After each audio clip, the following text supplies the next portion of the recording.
back at it again, and we have another one with Larry Elder. Let's dive in. Well, not a lot of love for President Trump from a gentleman named O'Shea Jackson, more widely known as Ice Cube. You know, the rapper, actor, entrepreneur who starred in the movie Boys in the Hood. I'm with it. Domino, say about that. I mean, you did impeach the president, and they did impeach the president.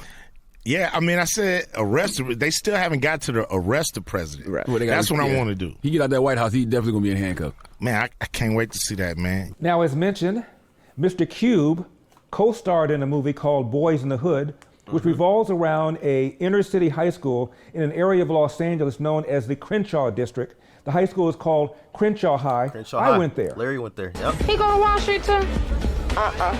He go to Crenshaw. Now, do you know who was raised by two parents? Something increasingly uncommon in the inner city? Ice Cube. Do you know who did not attend Crenshaw High School? Ice Cube. With a set of strong parents behind him, Cube was able to navigate the tricky landscape that was his neighborhood. When Cube reached his teens, his parents pulled him out of his local school and bused him to a suburban high school in the San Fernando Valley. For the young Cube, who'd known little beyond the deteriorating South Central LA, the affluence and stability that marked his new surroundings left a deep impression. End of quote. So Cube was bused 40 miles to escape his local inferior high school and was bused to a suburb called Woodland Hills to attend. He got bused 40 miles? My goodness. He did some traveling. Sheesh. 40 miles. In a high school called Taft High School.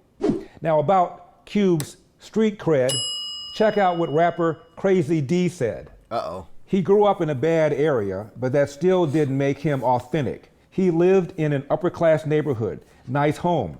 Parents had money. He always had it made. Not to take anything away from him as an actor, right?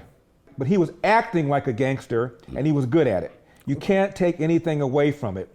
He's an incredible talent, but just he ain't the real deal. End of quote. I've always found that weird too, how some individuals want to portray the gangster lifestyle.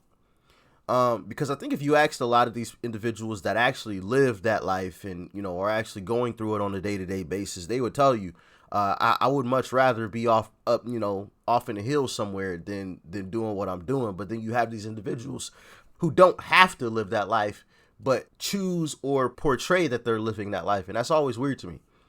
Like, you want to be putting your life at risk on a daily basis, be having to look over your shoulder at every given moment to make sure nobody's about to run up behind you. Like, you want that? I've always found that weird when people portray that they lived a certain life. You see, Trump, the man that Cube wants to see in handcuffs, supports school choice. Trump wants to give parents the same option that Cube's parents had, and that is to get out of an underperforming nearby government school and possibly go to a better school. I say it again, what do you have to lose? Look, what do you have to lose? You're living in poverty. Your schools are no good. The average black 12th grader reads at the same level as the average white 8th grader. Oh, wow, that is embarrassing. That is majorly embarrassing.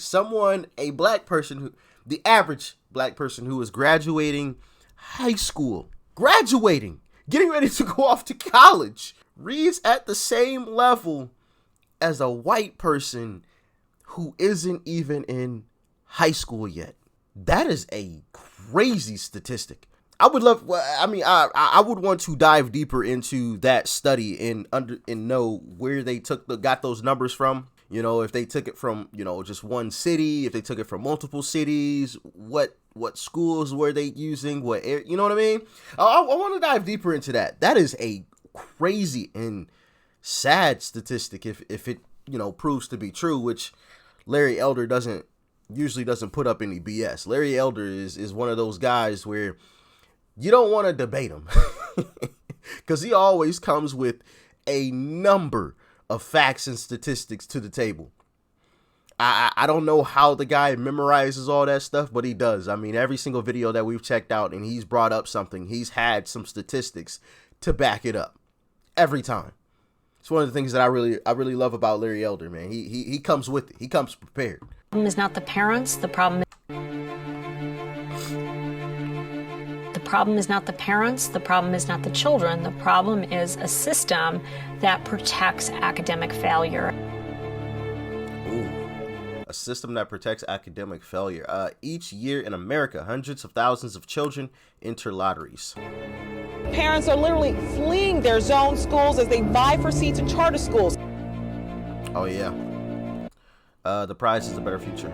A child's destiny should not be determined on the pull of a draw. Every year we wait to offer parents the choices they deserve is a year in which children's futures are destroyed. Capital that is raised to repair school buildings in Detroit is often misused. My question is, and I know it can't be super simple because we might have done it, well, maybe not, I don't know.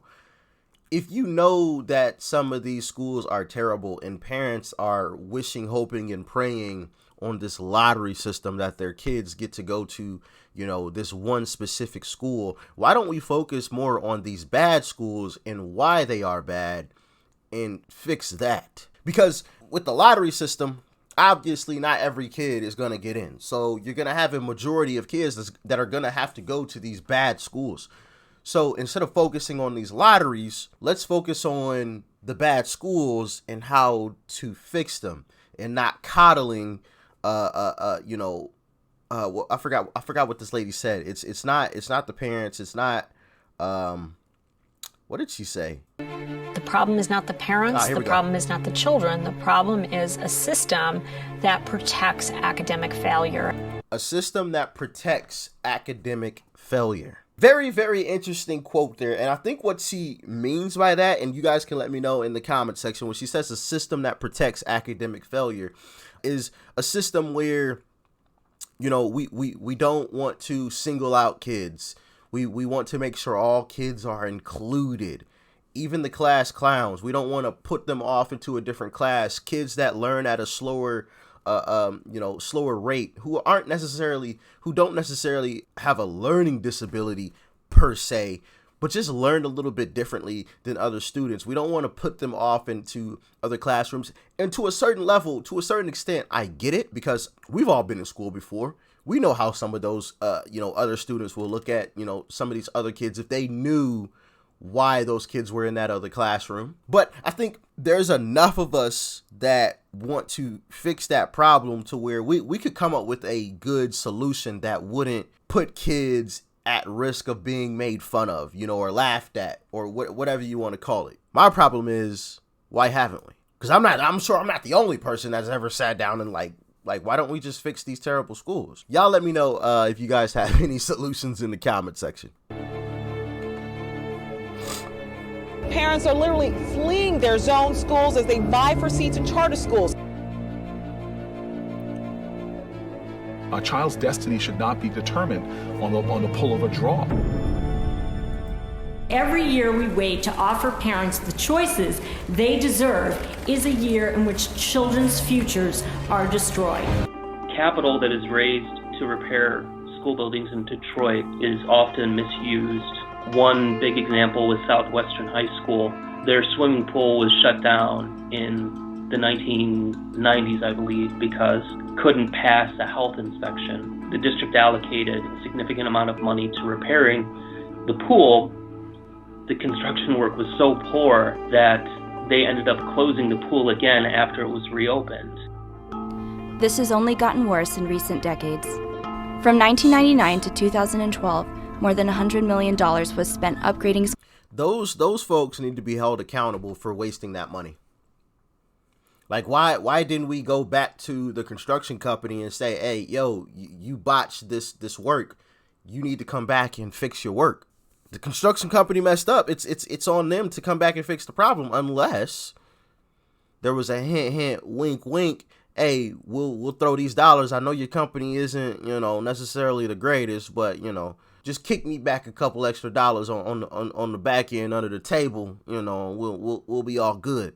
I don't know. Y'all let me know what y'all think truly happened with the situation. I think it's deeper than a construction company just messing up and then I'm just saying, we're just going to close the pool. After it was reopened. This has only gotten worse in recent decades. From 1999 to 2012, more than $100 million was spent upgrading schools that were closed within a few years. Wow. From a high of 380 schools in 1975, only 97 are open today.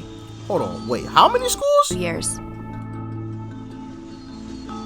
From a high of 380 schools in 1975, only 97 are open today. From 380 to 97. Wow.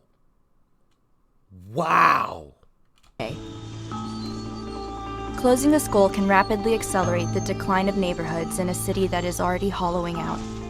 Property values drop, kids travel longer distances to school, and communities fall into disrepair.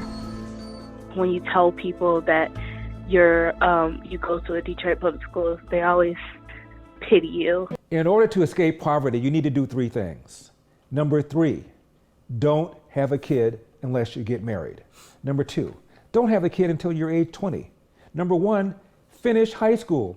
Ideally a high school that's good enough so that when you graduate, you literally can read, write, and compute at grade level. Take Obama, for example. Obama went to the finest prep school in the state of Hawaii.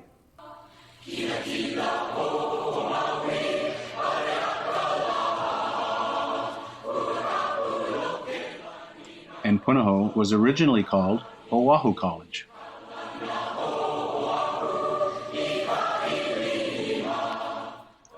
The president's home is a Gothic-style mansion built in 1897 and overlooks a 76-acre campus. The campus takes its name from Ka Punahou, an artesian spring that bubbles up through a lily pond at the edge of the Thurston Memorial Chapel. And like Mr. Cube, Michelle Obama chose to spend hours on a bus so that she could avoid going to her local inferior government school. Michelle attended high school at Chicago's Whitney Young Magnet School, a school geared toward academically high-achieving students from throughout Chicago. The school gave Michelle access to high-level college prep curriculum and reinforced that with hard work, she was able to rise to the challenge. End of quote. And what about Sasha and Malia? Well, in Chicago, they went to a private school affiliated with the University of Chicago. And when they moved to Washington, D.C., where did Sasha and Malia go? At the very private, very elite Sidwell Friends School. It's the same school once attended by Nancy Reagan, Chelsea Clinton, and scores of other children of Washington's rich and/or powerful. In every grade at Sidwell, you have the children of diplomats and of, wealthy parents. How bad? The richest of the rich, all in one school. I'm sure it costs a boatload of money to go there. They're inner city schools. Well, nationwide, roughly 10% of families send their kids to private schools. Black families, it's around 6%. Question, where do public school teachers send their own school-age kids? More than 1 in 5 public school teachers sent their children to private schools. In some cities, the figure is much higher. In Philadelphia, 44% of teachers put their children in private schools. Walter Williams. In Cincinnati, 41%. Chicago, 39%. Rochester, New York, 38%. San Francisco, Oakland, 34%. New York City, 33%. End of quote. And what about members of Congress with school-age kids? Well, here's what the Heritage Foundation said. 37% of representatives and 45% of senators who participated in a survey indicated that they had sent their children to private school. 52% of Congressional Black Caucus members and 38% of Congressional Hispanic Caucus members sent at least one child to private school. End of quote. Now, Mr. Cube and his wife of 25 years have 4 children. Congratulations. And where did he send his first child? To the same suburban school that Ice Cube had to be bused to when he was a kid. One more thing about Obama and school choice. You see, before Obama met Jeremiah Wright, he made an appointment to see him. Obama arrived early. Wright wasn't there yet. So Obama had a conversation with the church secretary, single mom, had a son who wanted to be in a marching band. Well, the son's urban school does not have a marching band. The mom found a suburban school not only with the marching band, but also which would give free uniforms. So she told Obama she was thinking about relocating to the suburb, but that Jeremiah Wright did not want her to move there because Wright felt that her son would lose his identity as a black person. So when Obama met Jeremiah Wright, he brought it up, and Jeremiah Wright said to Obama, "That's right, that boy won't know who he is." Now think about this. Obama is a half black, half white kid whose mom sent him to live with his white maternal grandparents so he could have a better education. The church mother is doing the same thing that Obama's mom is doing, and instead of criticizing what Jeremiah Wright said, Obama joined the church. Now, Cube's opposition to Trump, of course, is based upon the notion that Trump... What in the world? He won't know who he is because he's living a good neighborhood? Oh, my goodness. Because he's living in a good neighborhood, he won't know who he is. That is a wild statement. So in order to know who you are as a black person, you got to go to a bad school, apparently. I guess that's the requirement. In order to be black, you got to go to a bad school. Is a racist. And Cube is Trump, of course, is based upon the notion that Trump is a racist. And Cube is very, very concerned about racism. Do you think Hollywood is racist? Yes. Yes? Well, what else is new? Speaking of racism, I have a hypothetical for you. Assume somebody asked President Trump, "Mr. President, why do the New York Knicks keep on losing?" And Trump said, "Well, they need more white players." Would you assume that that was racist? Me too. Check this out. Hey, you're an LA guy. Why do these Dodgers keep choking, man? What's with them? They need to get some black ball players. Is that it? Yeah. I love it. Need more black players? I wonder what this gentleman would say about that. I have a dream. My 4 little children will one day live in a nation where they will not be judged by the color of their skin, but by the content of their character. I have a dream. So, tell us again, Mr. Cube, who's the racist? Donald Trump or you? You know, it's often interesting to listen to these folks who call other people the R word actually be the R word themselves. You know what I mean? Larry Elder provided us with a great example there at the end. Obviously not an extreme example, but definitely an example of looking at someone's skin color and not, you know, the content of their character or their ability. Oh, just need more black players. Wait, so no black players suck? Just all black guys are good? Nah, I don't think that's the case, buddy. But all right, you know, have you guys noticed that some of the people who scream that the most are the actual ones that truly are?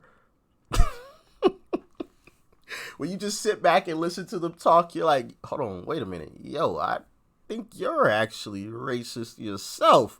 You might want to check that, buddy. But like I said, man, love checking out some Larry Elder because he always provides facts and statistics to back up everything. I mean, everything. This guy says something, you can almost guarantee that it's a fact. Y'all let me know how can we fix our public schools? Because obviously that's a huge issue. Not only do you have teachers teaching BS in classes, but you also just don't have a lot of teachers really teaching anything at all to these students, to the point where there are a lot of students who can't even read at grade level. Now, some of that fault is on the students, I would assume. It's not totally on the teacher. But, you know, the teacher is there to guide and be that, you know, leader of the classroom. So a lot of that blame, I feel like, falls on the teacher's hands. But you guys can let me know how you feel in the comment section. But more importantly, how do we help our children? How do we fix these public schools? How do we make it so we don't even need vouchers? How do we get to that point where parents don't even have to be fighting for vouchers out here to get their kids bused to a different school district or school on the other side of town because it's a better school. Y'all let me know in the comment section below. Like, share, comment, and of course, hit that subscribe button before you go. And last thing, if you would like to support the channel, my PayPal link is in the description box below. Not a requirement, but greatly would appreciate it. And thank you to every single last one of you guys that have already sent me a care package via PayPal. Thank you guys so much. Peace and love. I'm out.